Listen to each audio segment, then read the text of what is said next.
Hi, y'all. Relax Lives. I think it's time to play a little 7 Days to Die. Alright, we're going to try this again.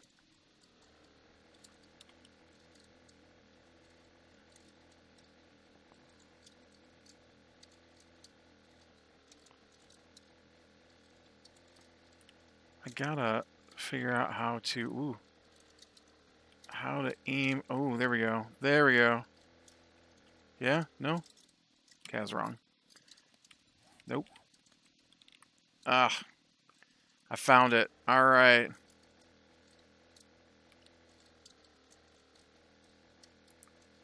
Well, I need you to hook into my mouse.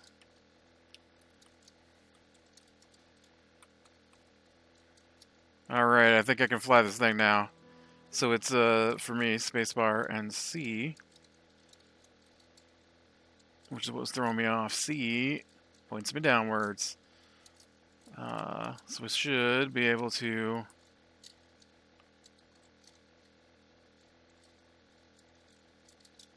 fly this thing. Hey.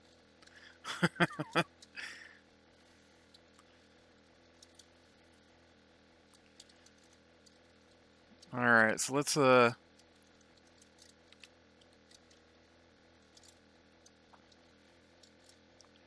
get back up in the air here. Ooh, look, right there is a building with some loot stash on top of it I haven't been to yet. Ooh, well, I screwed that up.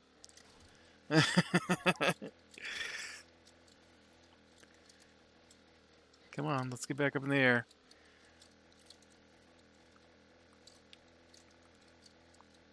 It's tricky.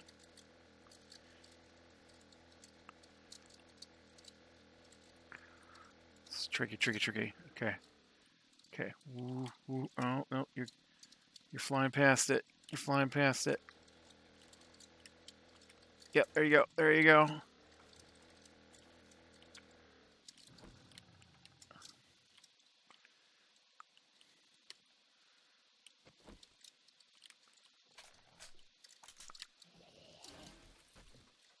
Is there nothing up here? Nope. Oh, it's gonna say there they are.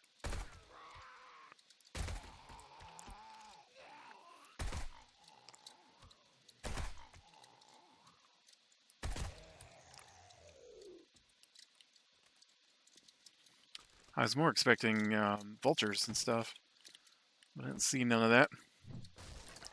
So, obviously, I thought we'd take out the new gyrocopter. Go for some flight.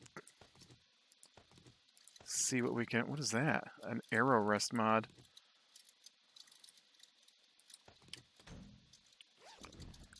See what we can see.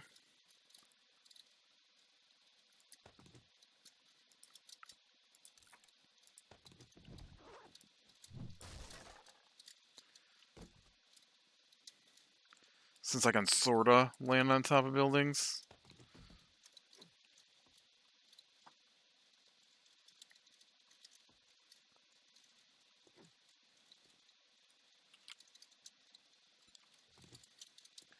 I say sorta, because you think there's enough room here to take off?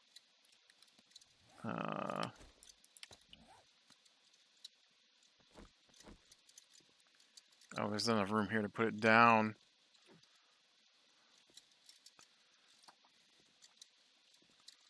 Oh, it can go down in here, apparently.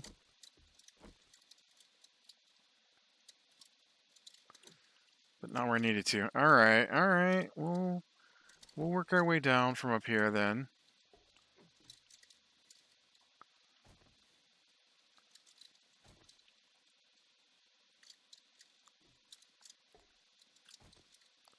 Doesn't look too bad to jump down from up here.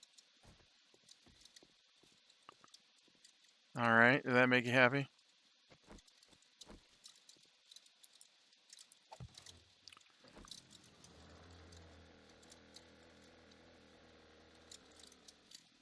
Man, so I didn't get much of anything done this weekend.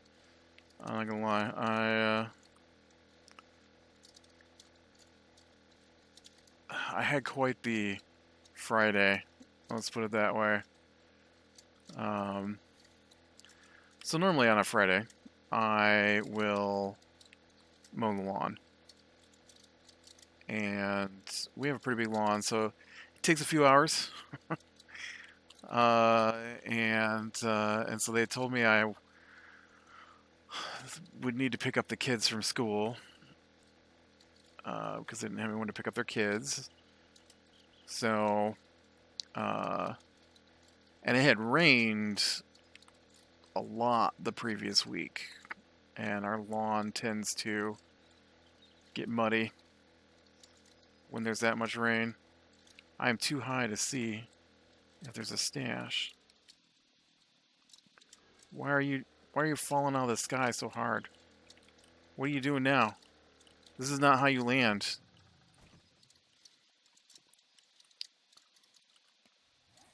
I don't know, man. I don't think that's exactly how I expected to land my gyrocopter.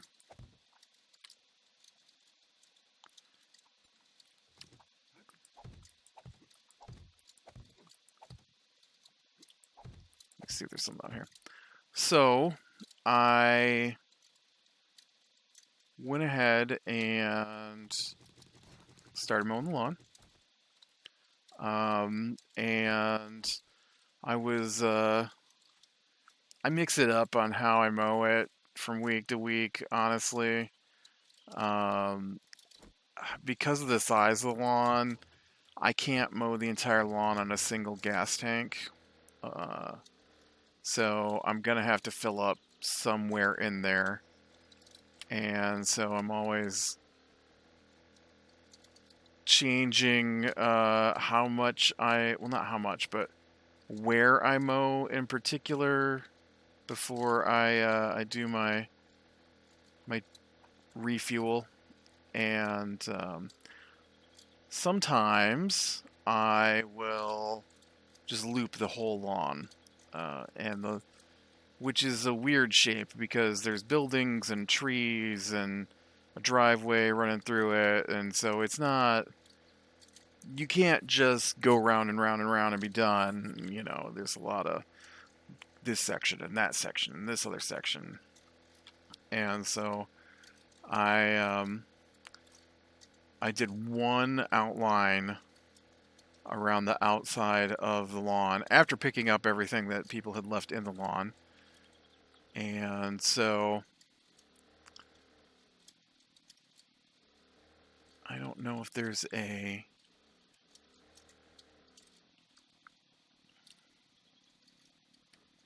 do not see a loot stash on top of this place.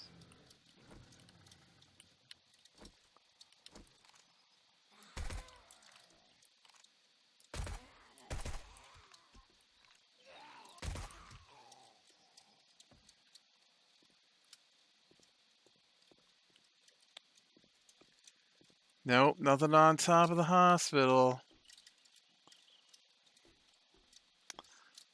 My actual goal was to fly down through some of this section I haven't been to yet. But I'm struggling to fly this thing. Look, you gotta...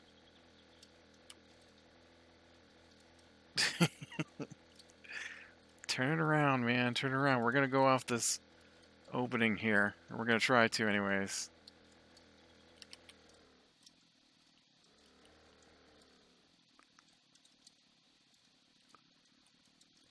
Whoa, whoa, whoa, whoa. Nope, nope.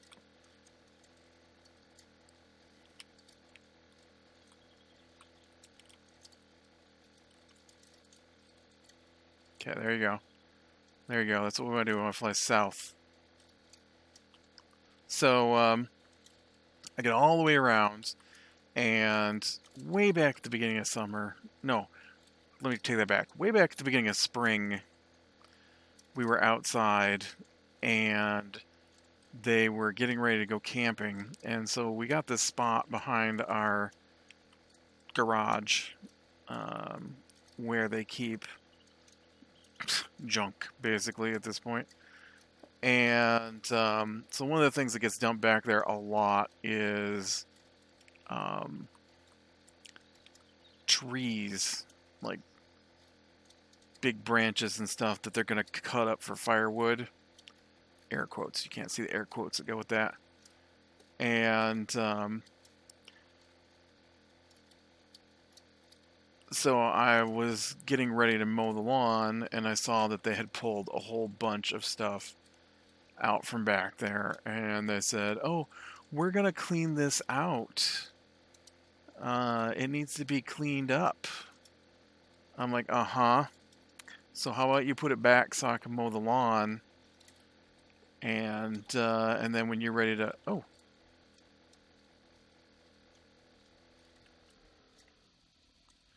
And then when you're ready to clean up, then you can come back and get it out. And, well, that didn't happen. So they just left it. And so I got pretty irritated, and I just left it too. And I had been mowing around it. Well, then I hurt my knee, so then I wasn't cleaning up anything. I was barely able to do the lawn mowing, let alone moving whole trees. Oh. Dang it. Guy's trying to mess up my... Look, I can use one of these right now.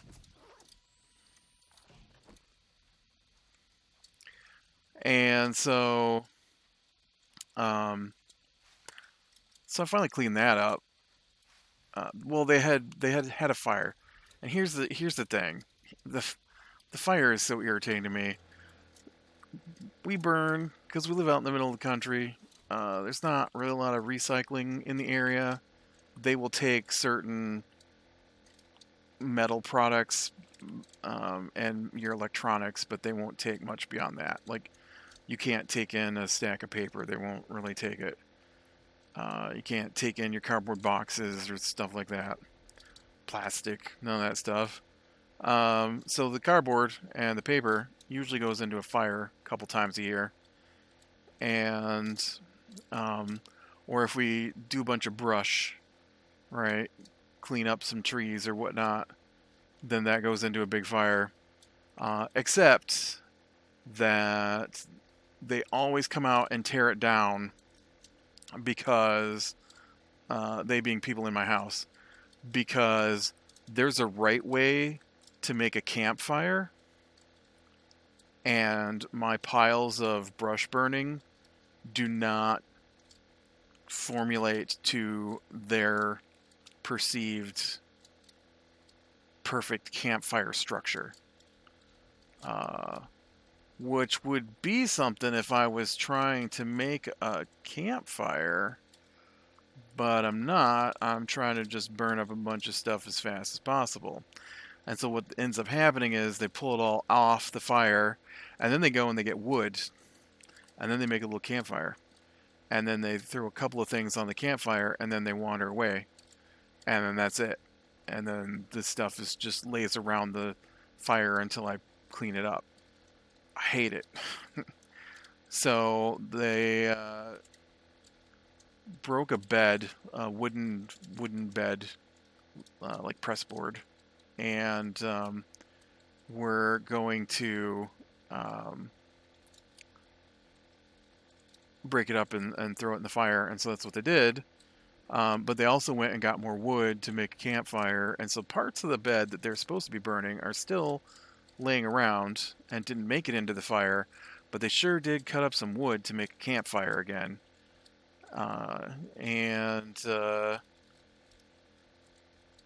Every time, I don't get it.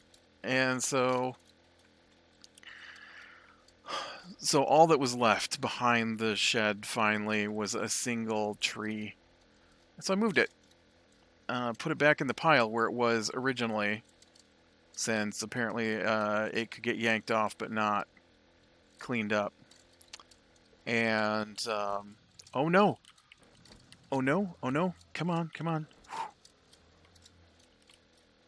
I don't know what I was just trying to do there, but hitting E to throw myself off was not my original plan.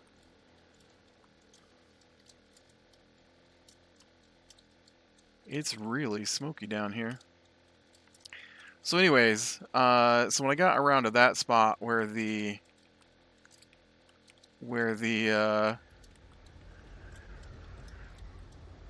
wow, I can't see anything. Oh, you know what it is? I hit E because I'm used to Q and E being the thing that turns flying vehicles.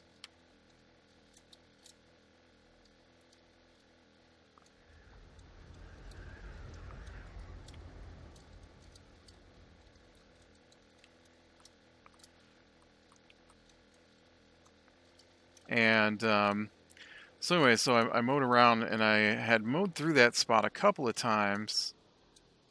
And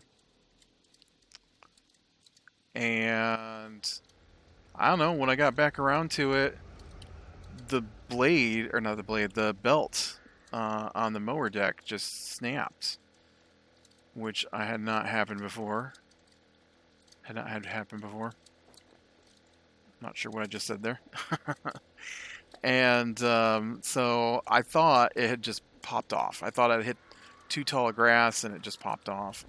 I don't know. This is my first riding lawnmower. I've only been using it for a couple of years. I don't know how it all works. And what?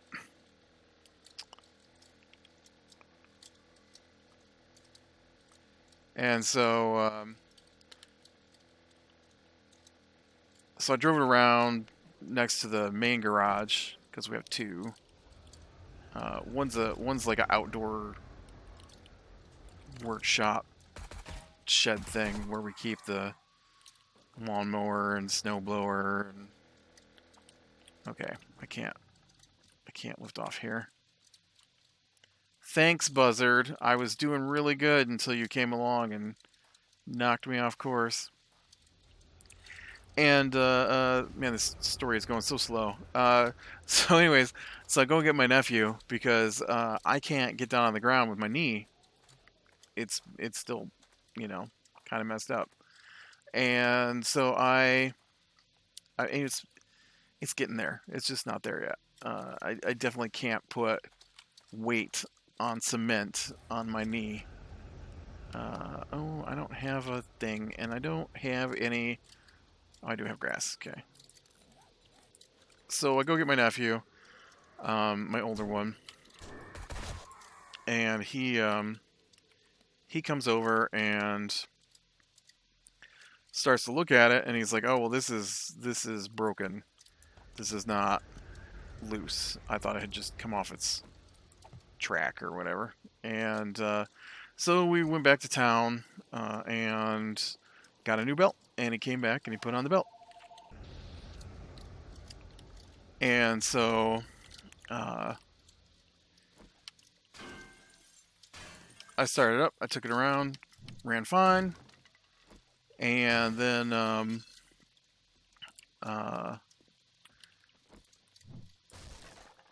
took him home. Ooh, vultures. Yes, please give me more damage against vultures for sure. I hate those guys. And so I took him home after he got it all fixed up. And then I came home and I mowed the rest of the lawn. And then the dog goes out the back door. And so I like to blow the grass clippings away from where the dog goes outside so it doesn't track in grass, right? And so I make two passes through the area, and the belt snaps again. I'm like, oh, like I was mowing in the dark. I haven't done that in forever. Um, I basically started to mow the lawn at noon and didn't finish till 8 o'clock last night. Or not last night, but Friday night. It took me all day to get the lawn mowed because we had to replace that belt. And not only do you have to replace the belt, you have to take the whole mower deck off. I've never done it before. And then you have to pop off like all the pulleys because they're behind guards. And I was like, man, if I'd have known it was this much effort, I would have just called the place where I could get my mower work done. And so that's what I had to do today was call them. And I haven't had it in yet this year, to be honest. So I was wondering if there wasn't some of that why I was having so much problems with the belt. Is the maybe those pulleys need to be greased or something. I didn't get any weird vibrations or anything. It just was working and then snap. No chugging, no strange noises, no strange vibrations, just suddenly snapped. Um, so yeah, so I ate up my whole Friday, and then because I was basically all afternoon after picking up my nephew until um, and then mowing the lawn was outside in the sun, which I don't normally do. And I was exhausted the next day. Um, but I did spend, and I'm still working on. It's kind of like being in school.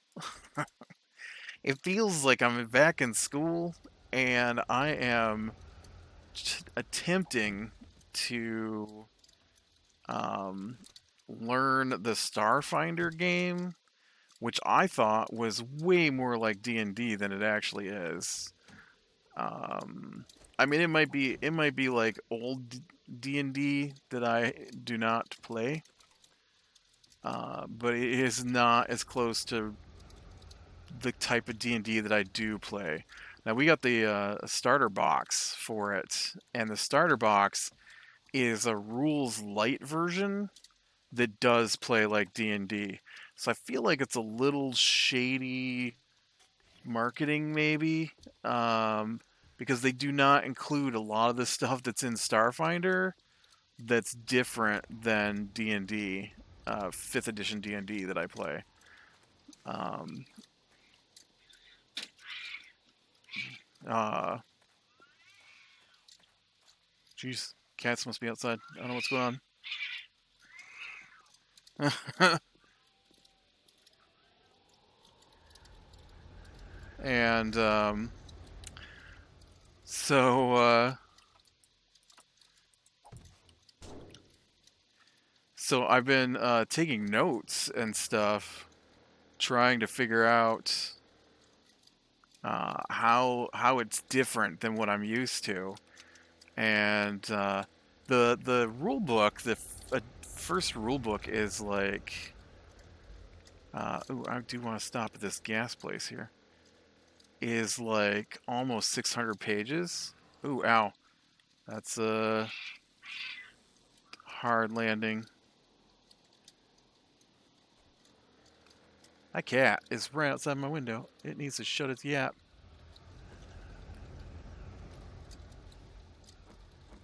And so I'm only like 250. I'm on page 258 of a lot of this weekend taking notes. It's crazy. It's a bit like, not exactly, of course, because both games are way more complicated, but it's a bit like D&D is checkers, rule-wise, and Starfinder seems to be more like a game of chess. Um, while both involve moving pieces on a checkered board, and they're not completely dissimilar games where you want to remove the pieces of your opponent. Um, Starfinder has a lot more technical rules on how things work. Uh, Man, there's like nothing in here to loot. Uh, D&D is more like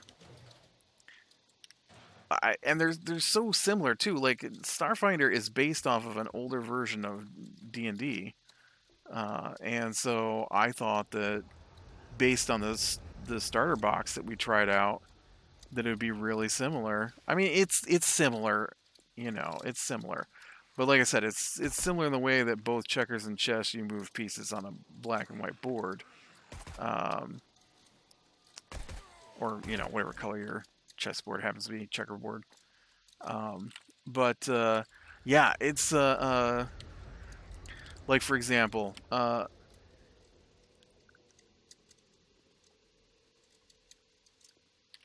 in D&D, you've got armor class, and so when you go to hit something, there might be some modifiers to it, but for the most part, you're just gonna do an attack, and you're gonna roll your dice, and you're gonna add your one modifier, strength if it's a melee weapon, dex if it's a ranged weapon, and see if you can get higher than that armor class number. Um, and uh, Starfinder is like, yeah, same thing, same concept. Uh, you're gonna roll your dice, and you're gonna add your modifier, and you're gonna see if you can get over that AC. But did we mention that the modifier has about half a dozen additional modifiers that might affect it, and the guy you're trying to attack probably has a few modifiers to his or her or their uh, AC, and so it's not as simple as just rolling against armor class.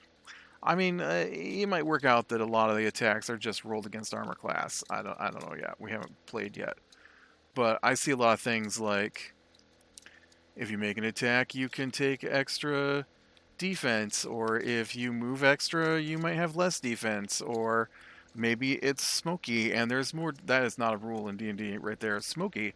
They might have some concealment, and then you've got to roll a percentile dice to see whether or not the attack even hits you.